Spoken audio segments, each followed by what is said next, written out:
नमस्कार दोस्तों, स्वागत है आज की एक नई वीडियो में। दोस्तों, आज की इस वीडियो में आपको मेरे प्रिय कवि सुमित्रानंदन पंत पर निबंध बताने वाला हूं। जी हां दोस्तों, अगर आपके एग्जाम में बस इतना आ जाए कि मेरे प्रिय कवि पर निबंध लिखो तो आप लोग कैसे लिखेंगे, ठीक है ना। आज की इस वीडियो में आपको बेहतरीन तरीके से बताऊंगा और बहुत ही सिंपल निबंध बताऊंगा। आपको ज़्यादा रटने की ज़रूरत नहीं पड़ेगी, बस आपको प्रैक्टिस बस करना है। आपको पूरा बेहतरीन तरीके से पूरा निबंध तैयार हो जाएगा, ठीक है ना। तो चलिए बिना देरी किए वीडियो को शुरू करते हैं। अब देखिए, मेरे प्रिय कवि पर आएगा तो आप लोग सुमित्रानंद पंत पर भी लिख सकते हो, या फिर आप किसी दूसरे कवि को अपना प्रिय मानते हो तो उनके ऊपर भी लिख सकते हो, ठीक है। तो यहाँ पर हम सुमित्रानंदन पंत पर बताएंगे, काफ़ी ज़्यादा सिंपल बताएंगे। तो चलिए शुरू करते हैं। तो देखो, किसी का भी निबंध आपको लिखना है, सबसे पहले ऐसे ही हाईलाइटेड हेडिंग एग्जाम में आपको लिखना है। बस वहाँ पर आपको काले स्केच से लिखना है या काले पेन से लिखना है, ठीक है।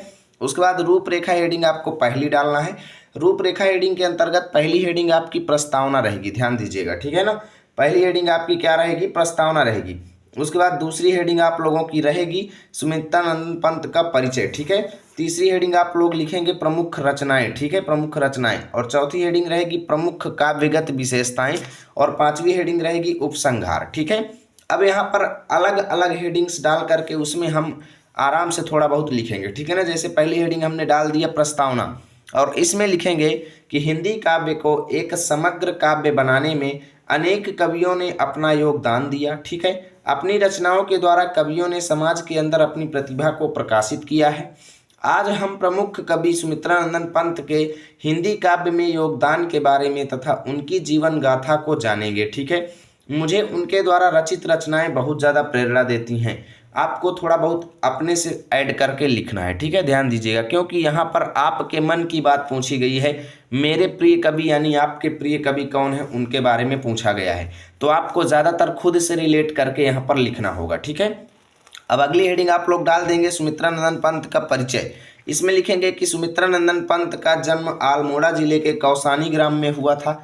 सन 1900 ईस्वी को 20 मई को, ठीक है ना, गांव में सन 1900 ईस्वी को 20 मई को हुआ था। आप लोग इसको थोड़ा बेहतरीन तरीके से लिखेंगे। कैसे लिखेंगे कि सुमित्रानंदन पंत का जन्म अल्मोड़ा जिले के कौसानी गांव में 20 मई सन 1900 ईस्वी को हुआ था, ठीक है। यानी इसको पहले लिख लीजिएगा।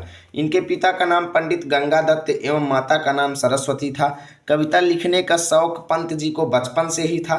वह हमेशा प्रकृति को देखकर आनंदित होते थे। बचपन में ही इनकी माता का देहांत हो गया था, ठीक है। आगे लिखेंगे कि काशी से इन्होंने हाई स्कूल की परीक्षा उत्तीर्ण किया और इसके बाद प्रयाग के म्योर सेंट्रल कॉलेज में प्रवेश ले लिया। गांधी जी के आह्वान पर इन्होंने पढ़ाई छोड़कर साहित्य साधना का मार्ग अपना लिया था, ठीक है। इतना आपको इस हेडिंग के अंतर्गत लिखना है। अब मित्रों, आपको अगली हेडिंग डालना है प्रमुख रचनाएं। इसमें लिखेंगे कि पंत जी हमेशा प्रकृति पर आधारित रचनाएं करते थे, इसलिए इन्हें प्रकृति का सुकुमार कवि भी कहा जाता है, ठीक है। इन्होंने कहानी, नाटक, निबंध आदि पर लेखनी चलाई, परंतु उधर उनका मन नहीं रमा। अंत में काव्य साधना को ही इन्होंने अपना मूल साधना माना, ठीक है। वीणा, ग्रंथि, पल्लव, पल्लवनी, अंतिमा, गुंजन, युगांत, युगवाणी, ग्राम्या, ठीक है, स्वर्ण किरण, युगपथ, उत्तरा, चिदंबरा, शिल्पी इत्यादि, यानी जितनी भी रचनाएं हैं कामा लगा लगा करके लिख देंगे, आदि इनकी प्रमुख रचनाएं हैं, ठीक है। अब आपको अगली हेडिंग डालना है प्रमुख काव्यगत विशेषताएं। इसमें लिखेंगे कि पंत जी का काव्य अनेक प्रकार की विशेषताओं से परिपूर्ण है। वास्तव में पंत जी प्रकृति की सुकुमार भावनाओं के कवि हैं। पंत जी के काव्य में प्रकृति सौंदर्य और युग चेतना के साथ साथ राष्ट्र प्रेम की भावना भी विद्यमान है, ठीक है।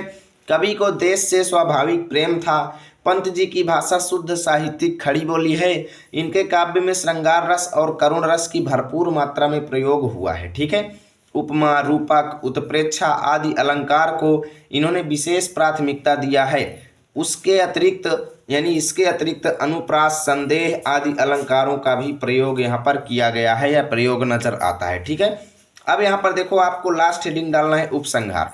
यहाँ पर लिखेंगे कि भाव और कला दोनों दृष्टियों से विचार करने पर यह सिद्ध होता है कि पंत जी आधुनिक युग के प्रतिनिधि कवि हैं, ठीक है। और आगे आप लोग लिखेंगे कि इनके काव्य में विचारों की गहनता के साथ साथ भावों की व्यंजना भी भरपूर मात्रा में है।